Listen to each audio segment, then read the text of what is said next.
Okay, so here is the beginning of the revision for paper 1. Paper 1 is called Explorations in Creative Reading and Writing, and there are 5 questions. 4 are about a piece of reading, AKA called the source, the extract, the insert. It's basically you read a page from a story and answer 4 questions. And then you have 1 question on writing where you have to write, and that's question 5. So how much time should you be spending on each of these 5 questions?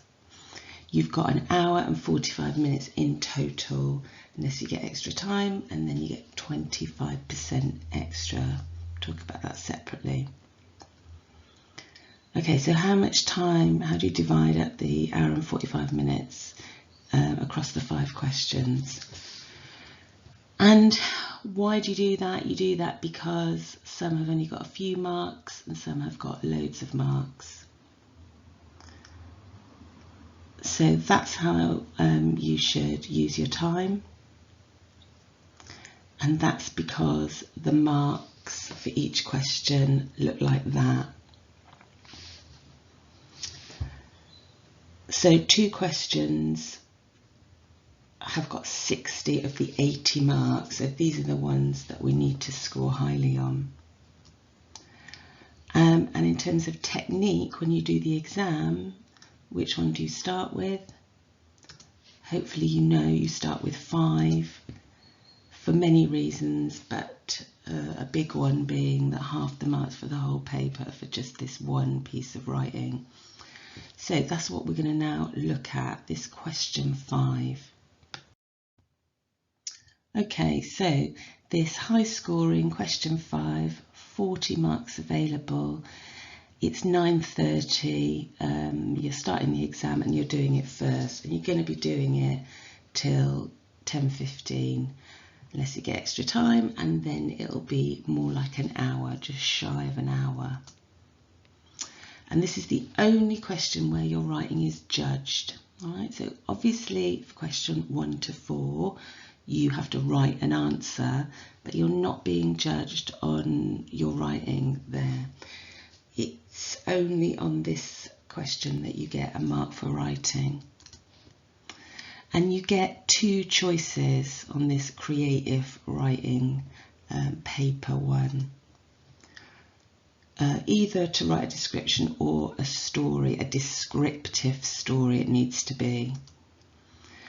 And you get a picture to basically the exam board give you this picture to get you some ideas. It's hard to get ideas in the exam, so they give you a picture. Okay, so let's have a look at what the actual question is going to look like on the page in the exam. And so that's how it's laid out. Yeah, so you've got, it's a single page with a picture in the middle and a box at the top. Okay, so getting into more detail, what's actually on this page? Right, so at the top, they give you some advice. This is the same every single time, and the key things that are worth noting is it's 45 minutes. Okay, well, we know that. You've got to write in sentences. Hopefully we know that. It's definitely key. You should plan. We'll talk about planning, and you should check it at the end. So that means proofread it. In other words, get rid of any errors you can see. At the bottom there, you've got how the marks, 40 marks, and it also notes in brackets that 24 of those marks are for content criteria and 16 are for accuracy. So we'll look at what that means exactly later. And then you also have this kind of weird little scenario at the top that it isn't relevant or true, but there you go, that's there to be ignored. Okay, so it's really only this bit in the exam that we're interested in, the bit that I've boxed off and put again on the left. So this picture, which you'll have a personal reaction to, so you like it, you don't like it, helps you think of something, you can't think of something. And then the two tasks, a description of a mysterious place in this case, or a story about something that can't be explained. Okay, so you found the bit of the question that's important, and this is where you start to plan. The thought processes start to begin about what you're going to write about. So let's think, what are we going to write about?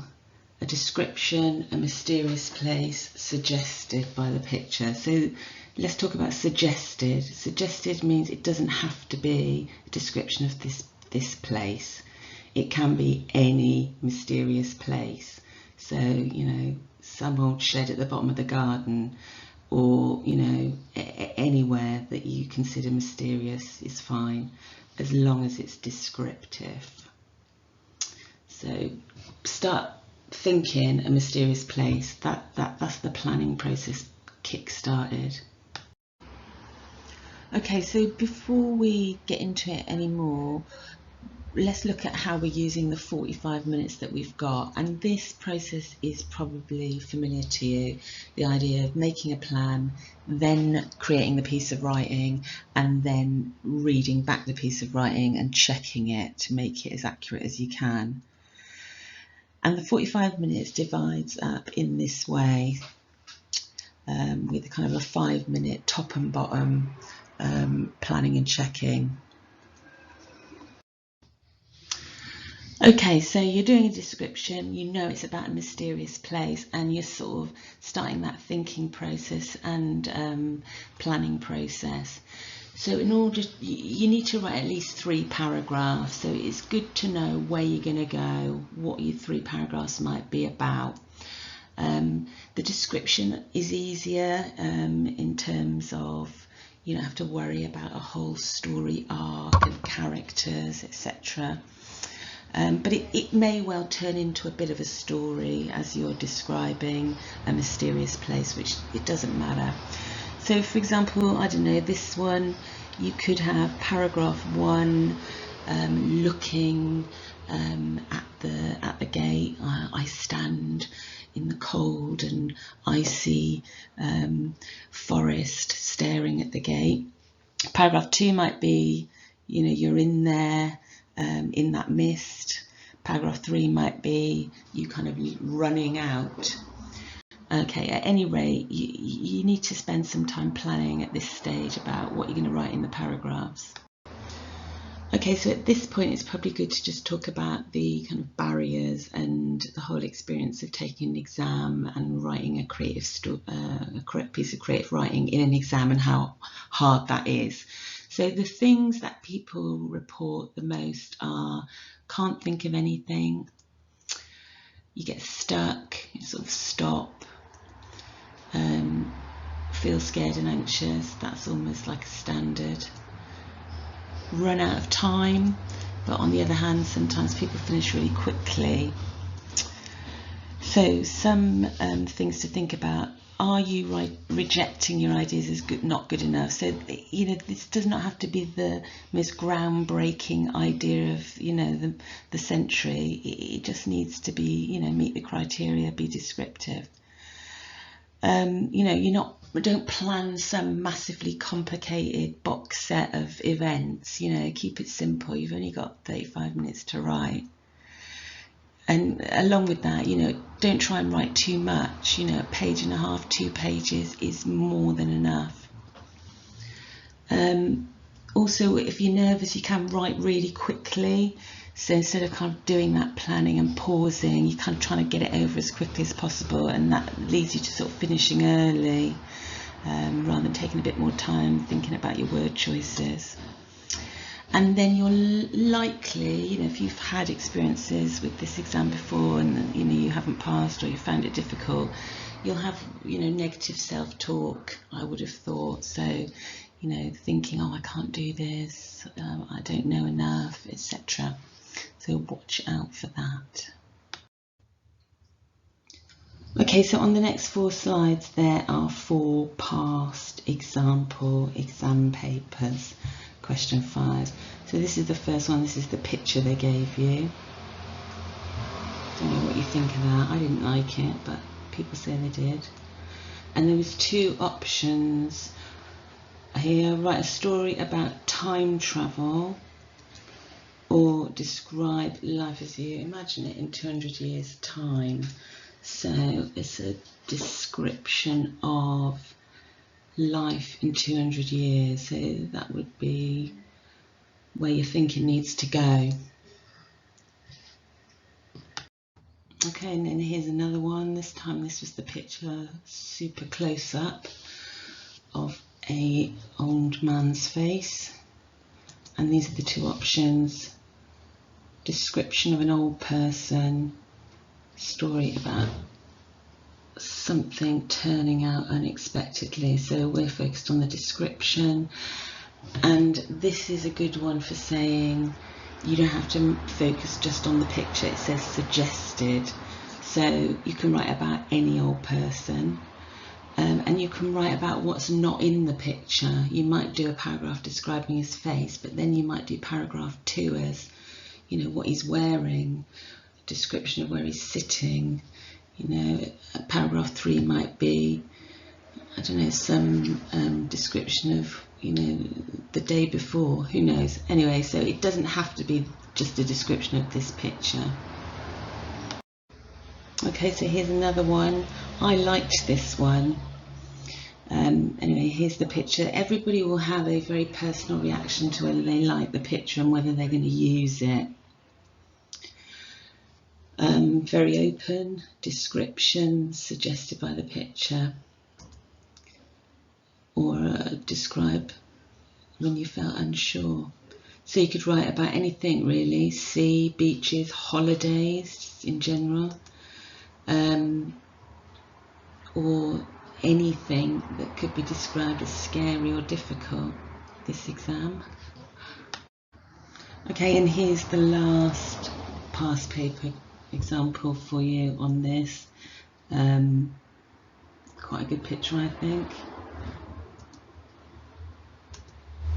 And so you basically can describe either this picture in particular, or, you know, any setting that's dark, or any park, or any path. So there you are, you're planning your thinking. Okay, so this is how you're judged for your writing on question 5. It's called the assessment criteria. And you're basically judged on 12 things, divided into 2 categories, content and accuracy. And you remember from the front page that the actual exam, it had 24 content marks and 16 accuracy marks. So that's what this is, and this is how you get your marks.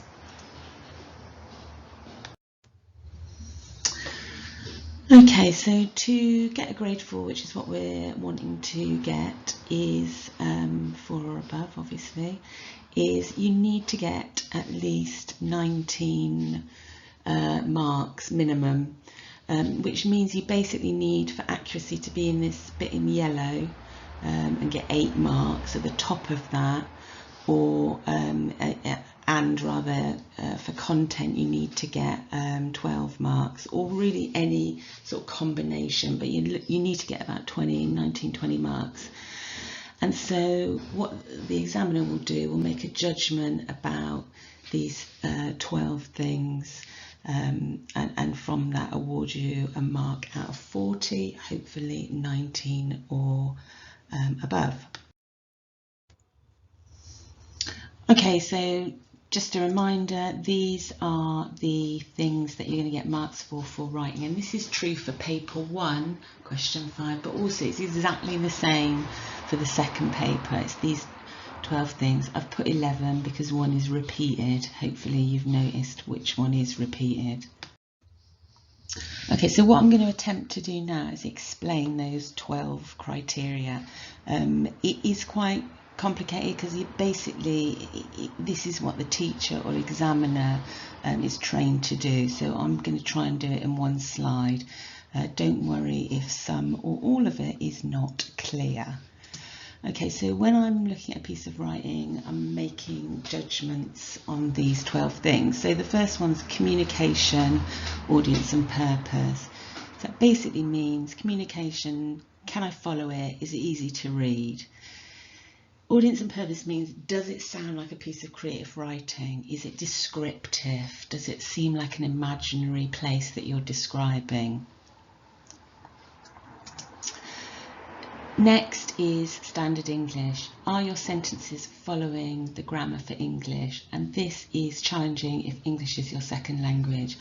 If it isn't, luckily you don't have this problem. The next is vocabulary, and this is the one that's on there twice. So they want you to have some varied word choices. So have you got some interesting or unusual words? You know, the tree is not tall, it's towering, it's immense, it's vast. It's a green canopy engulfing you. So interesting words, not tons, because that can sound weird, but definitely you need a smattering. Then a key one is sentence breaks, and it's big and it's in the middle because that is key. You've got to have your sentences, your writing broken up into sentences with a capital letter at the beginning and a full stop or question mark or exclamation mark at the end. So that's key. And along with that, this idea of structuring your ideas into paragraphs, using paragraphs and having a sense of each paragraph sort of focused on one thing. That's what these 3 things are all about, paragraphing.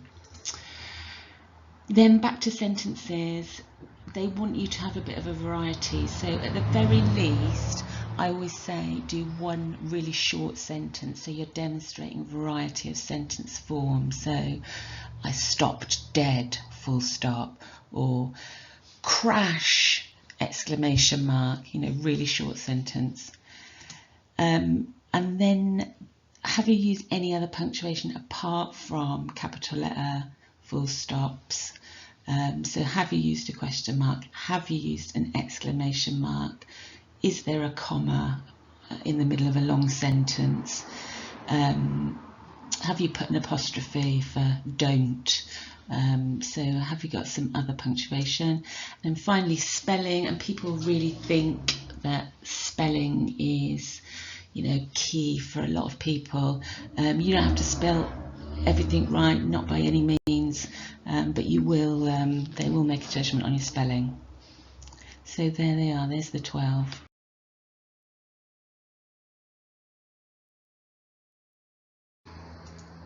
Okay, so let's leave you with sort of 3 clusters of messages to take away for this question 5. First of all, you know, be aware of what you're being marked on and demonstrating that you meet the criteria. And really to do that, there's kind of 6 things that you want to definitely make sure you've done. So it has to be divided into paragraphs. You need to make sure that you've broken up your sentences right. You want to throw in some unusual words. Again, don't go mad, otherwise it seems a bit odd, but yeah, have some unusual word choices. Try and use a bit of different punctuation. It has to be descriptive, so you have to be creating like a picture of what's going on in this piece of creative writing. And make sure you've got at least 1 short sentence so you meet that criteria for sentence forms. Okay, and then 3 final little things. Have a plan, you know. People try to keep it in their head, but you know, it's worth, even if you don't do it initially, after you've written a first paragraph, you go back and do a bit of planning about where you're going next. Do pick something that you can imagine. So if you're not going to use the picture, you're going to use something from your imagination or your experience. You know, just be clear in your own mind what that place is or who that person is. And then go back when you're checking absolutely check that first sentence, because first impressions do do count. So that would be my kind of key messages to leave you with.